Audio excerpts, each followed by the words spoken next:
Drama series कैसी तेरे खुदगर्जी की प्रीवियस एपिसोड में हमने जैसे ही प्रेडिक्ट किया था बिल्कुल वैसे ही हुआ। आने वाले एपिसोड में आप लोग देखेंगे कि ये सब जानकर महक वहाँ से भाग जाएंगे और शमशेर उसके पीछे होगा। महक बहुत ज़्यादा दुख और सदमे में होंगे।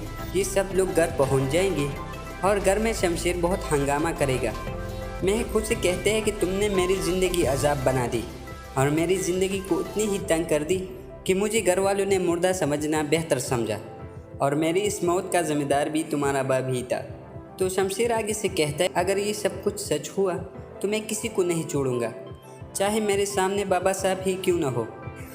तो सब उसे कहते हैं कि ऐसा कुछ नहीं है, ये सब कुछ झूठ है। महक उसे कहते हैं कि अगर तुम्हें उस मुलाजिम की बात पर यकीन नहीं है तो अपनी माँ से पूछ लो।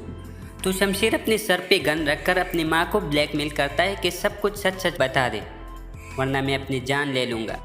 तो शमशेर की माँ शमशेर को बताता है कि जो कुछ शीरू ने कहा है वो सब कुछ सच है। तो शमशेर का सदमे से बुरा हाल होता है कि मैं ऐसी ही महक के घर वालों को तंग करता रहा।